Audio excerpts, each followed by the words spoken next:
Good morning students. आज हम study करेंगे elastic collision in two dimension. Elastic collision है तो काइनेटिक एनर्जी जितनी पहले थी कोलिजन से उतनी ही क्या रहेगी आपकी बाद। टू डायमेंशन है, टू डायमेंशन का मतलब बॉडी किस में मूव करेंगी आपकी, जिस लाइन के अलोंग कोलिजन से पहले थी उससे अलग लाइन के अलोंग या अलग डायरेक्शन में मूव करेंगी आपकी। तो इसमें देखते हैं कैसे होगा।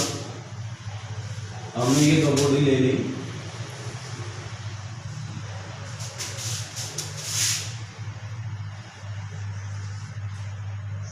ए एंड बी, मास है पहली का m1, दूसरी का आपका m2। फर्स्ट की इनिशियल वेलोसिटी है आपकी u1 along positive X axis. और सेकंड बॉडी अगर हमें टू डायमेंशन कोलिजन करवाना है then second body must be in the rest. दूसरी बॉडी किस में होगी आपकी, रेस्ट में होगी। परफेक्टली इनइलास्टिक में भी क्या था आपका कि दूसरी बॉडी किस में थी आपकी, रेस्ट में थी। ये तो है आपका बिफोर कोलिजन सिचुएशन है आपकी, बिफोर कोलिजन। फिर आपकी ड्यूरिंग कोलिजन, ये कोलिजन के दौरान शो करते हैं हम A B m1 m2 during collision. Third हमने फिर अब किसके अलोंग मोशन है इनकी आपकी पॉजिटिव एक्स एक्सिस के अलोंग, लेकिन कोलिजन के बाद क्या होंगे आपकी अलग अलग लाइन के अलोंग चली जाएंगी। लेट एक इसमें चलेगी, दूसरी आपकी इसके अलोंग चली जाएगी आपकी। लेट ये बॉडी आपकी m2 चली गई, m2 मास वाली यानी कि इसके अलोंग चली गई आपकी body A of mass m1। Let its velocity becomes, B की तो वेलोसिटी क्या होगी आपकी v2, A की वेलोसिटी क्या होगी आपकी v1। लेट ये एंगल है आपका θ2, ये एंगल है आपका θ1, यानी x एक्सिस के साथ B बॉडी तो गई आपकी θ2 एंगल पे और A बॉडी गई आपकी θ1 एंगल पे चली गई।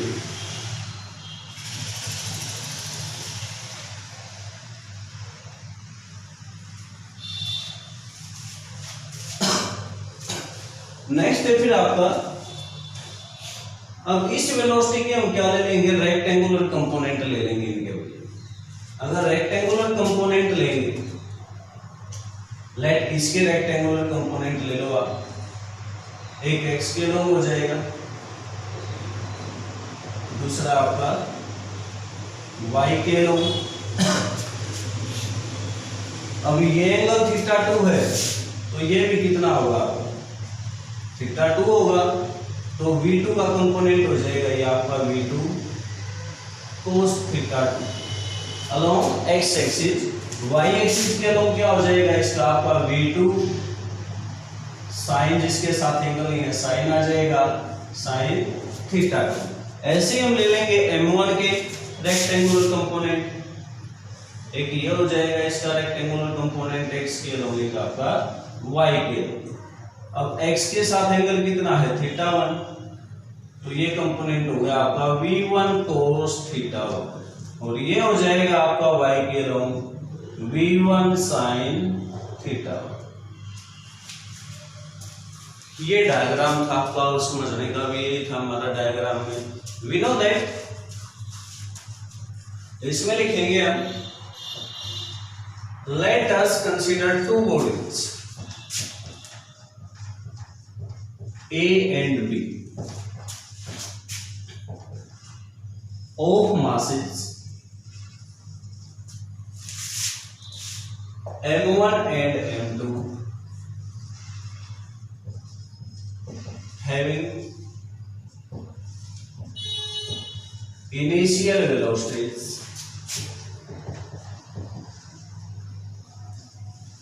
u1 along positive x-axis and u2 equal 0. Now after collision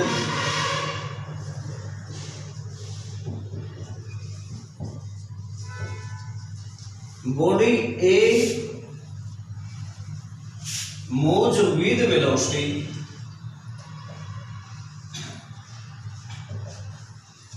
v1 at angle θ1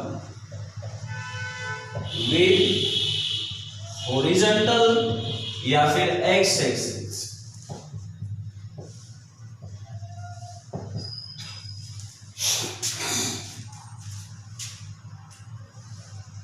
body B moves with velocity v2 at angle θ2 with horizontal यानी x एक्सिस। तो ये ले लिए हम। अब इनके रेक्टेंगुलर कंपोनेंट लेंगे हम। Now rectangular components of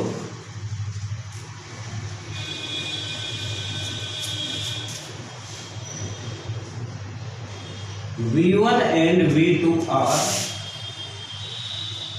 क्या हो जाएंगे? V1 का तो V1 cos θ1 and V2 sin θ1 and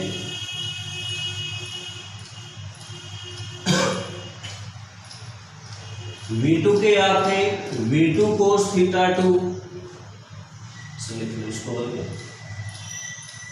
and V2 sin θ2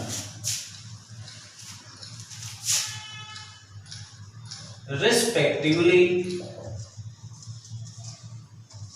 along x axis and y axis।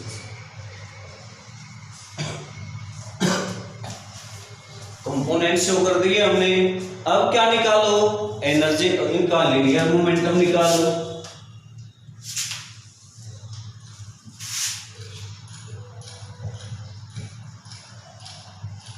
Total linear momentum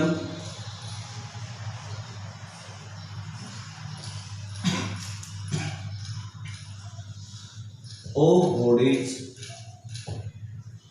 before collision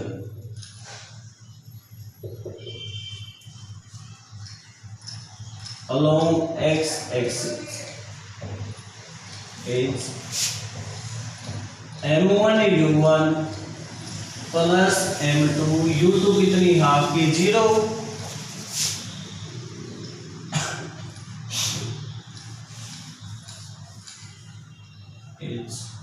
जिसको लिख लो आप P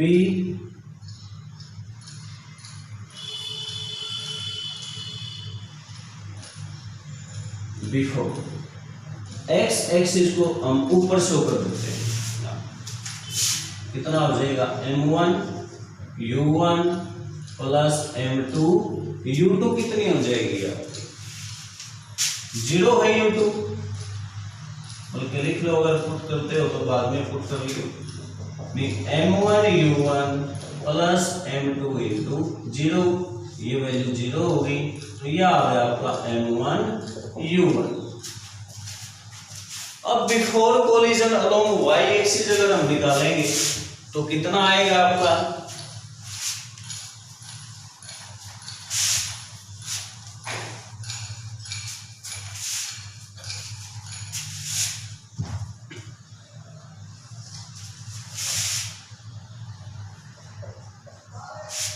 total linear momentum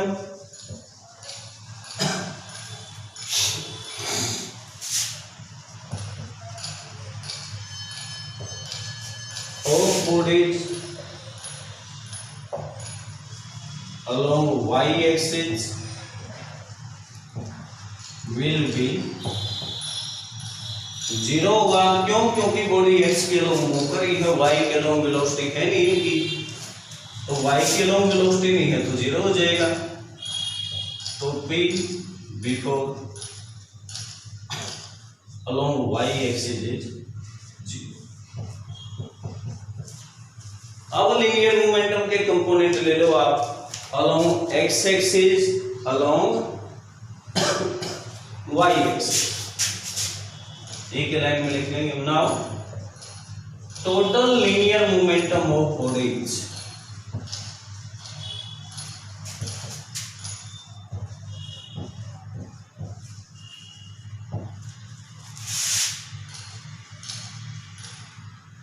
along x and y axis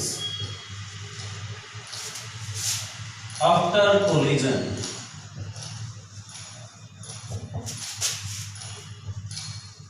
are given by h x के along निकालो after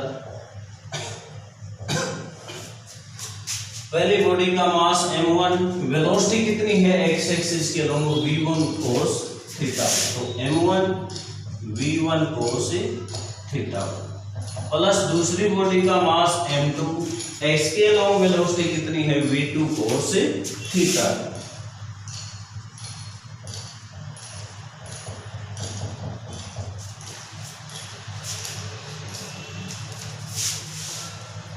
y के along कितना हो जाएगा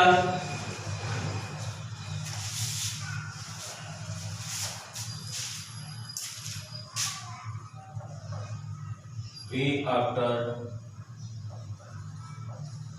y axis, ये हो जाएगा आपका m1 पहली बॉडी की y के along वेलोसिटी है आपकी v1 sin theta plus m2 second body b की है आपकी y के along v2 sin थीटा।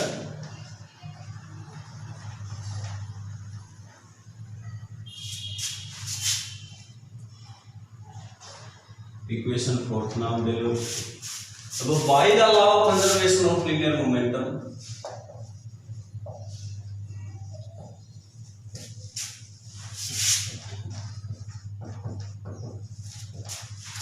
क्योंकि law of conservation of linear momentum को फॉलो करेंगे कोलिजन आप पे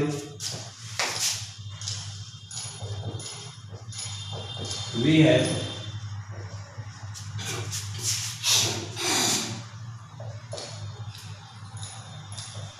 जितना मोमेंटम x के अलोंग पहले था उतना ही क्या होगा आपका बाद में होगा, यानी आपका x के अलोंग कोलिजन के बाद कितना आया m1 v1 cos theta 1 plus m2 v2 cos theta 2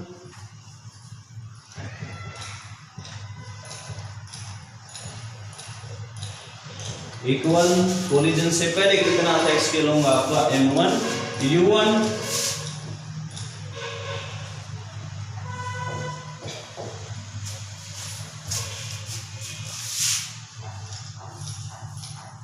similarly we है ऐसे ही y के अलोंग वाली वैल्यू इक्वल होंगी py after will be equal to py before.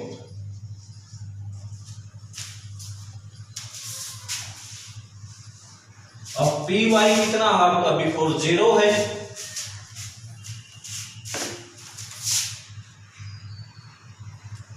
और आफ्टर कितना है ये वैल्यू आई है तो m1 v1 sin theta 1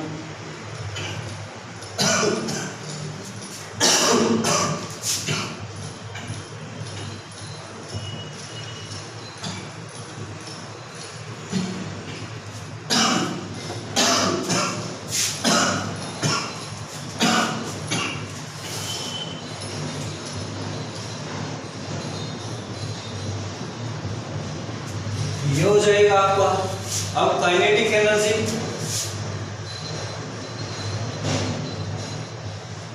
we know that in elastic collision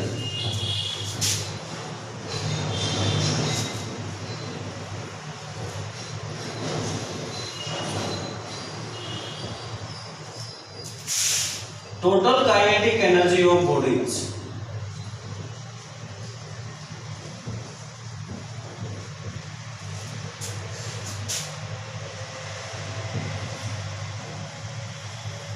before and after collision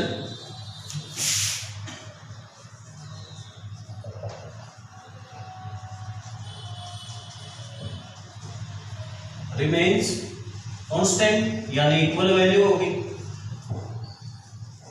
same value होगी आप। लेकिन वेलोसिटी में अब स्केलर क्वांटिटी है तो इसमें हम एक्स वाई कंपोनेंट नहीं यूज करेंगे। इसमें हमने रिजल्टेंट वेलोसिटी ही लेनी है, जो नेट वैल्यू है वेलोसिटी की। तो therefore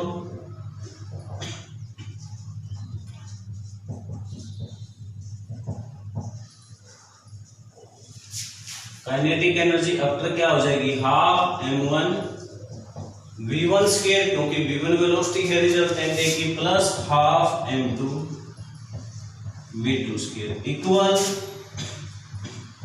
half m1 u1 square plus half m2 u2 zero, half के लिख दो बिकॉज u2 इक्वल 0। तो ये वैल्यू क्या हो जाएगी आपकी 0। 1/2 इस साइड में कॉमन आ जाएगा तो 1/2 से 1/2 कैंसिल आपका। तो ये आ गया आपका m1 v1 square plus m2 v2 square equal m1 u1 square. ये आ गई आपकी इक्वेशन 7। अब आपके पास 4 अननोन वैल्यू है यानी कोलिजन के बाद की, एक तो v1, दूसरी v2, थीटा, तीसरा आपका θ1, फोर्थ आपका θ2।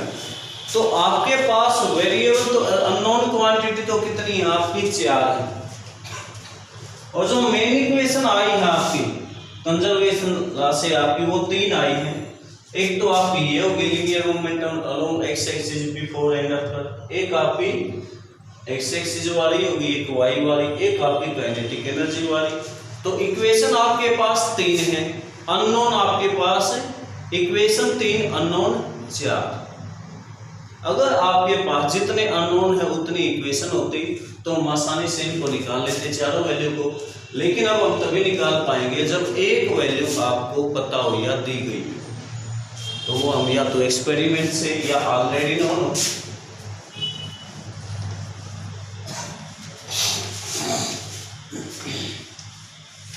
इसमें लिखेंगे हम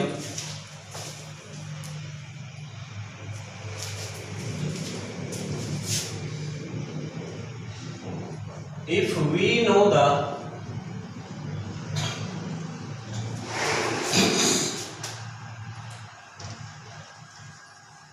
value of any one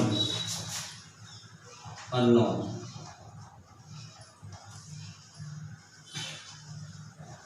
quantity out of θ1, θ2, v1 and v2, then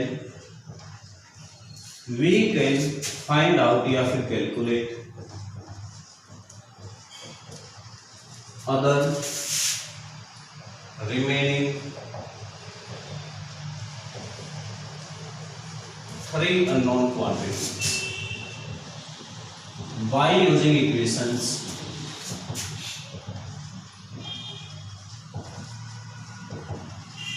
कौन सी इक्वेशन यूज करके आपकी 5th, 6th and 7th।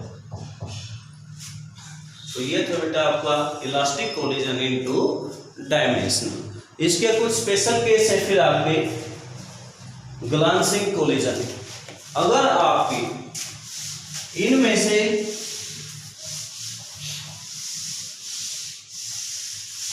Theta 1 या फिर थीटा 2 की वैल्यू कितनी हो जाए आपकी 90 डिग्री, यानी एक बॉडी इनिशियल डायरेक्शन के परपेंडिकुलर मूव कर जाए आपकी, और एक जिस डायरेक्शन में थी उसी में चली जाए। तो स्पेशल केस ले लेते हैं इसका। Special case,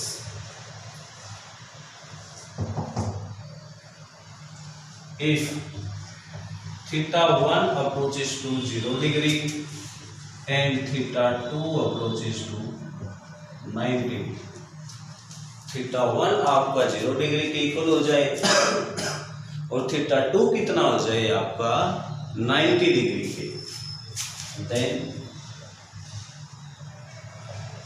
this collision is called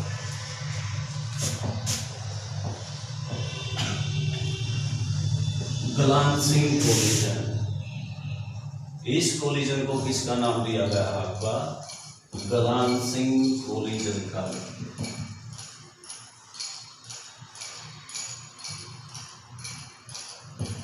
तो थीटा 1 थीटा 2 की वैल्यू पुट कर लेंगे इसमें हम, जो आपकी इक्वेशन 5th थी 6th थी या फिर 7th इक्वेशन थी आपकी।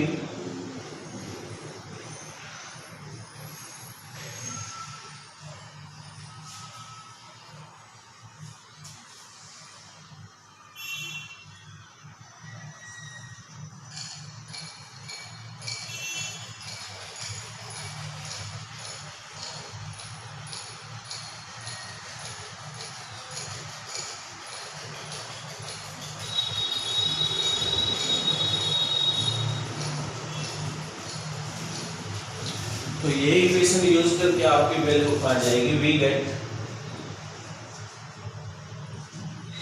v1 आपका u1 के इक्वल होगा and v2 equal u2 equal 0। तो सेकेंड बॉडी की काइनेटिक एनर्जी भी क्या रहेगी 0 रहेगी। पहली बॉडी की काइनेटिक एनर्जी कितनी रहेगी, वेलोसिटी बराबर है तो जितनी पहले थी उतनी ही काइनेटिक एनर्जी रहेगी आपकी। तो ये था आपका स्पेशल केस। इसका और स्पेशल केस ले सकते हो इसमें आप,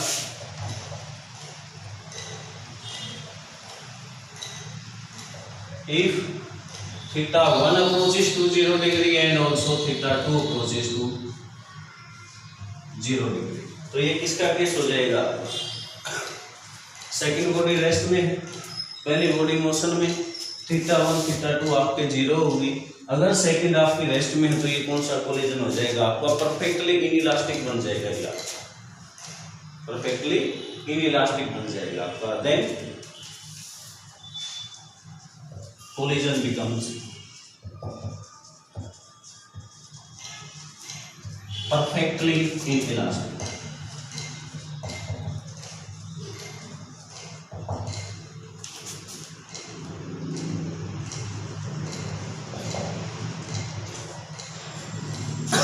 तो ये इलास्टिक नहीं रहेगा। नेक्स्ट है फिर आपका और भी केस ले सकते हो इसमें आप, सेम मास लेके चल सकते हो कि दोनों का मास सेम हो, तो देश आप कर सकते हो खुद से वैल्यू पुट करके। सेम मास होगा तो m1 m2 की जगह m आ जाएगा आपका, यानी दोनों बराबर ले लेंगे। आज के लिए इतना ही करते हैं। Thank you, have a nice day बेटा।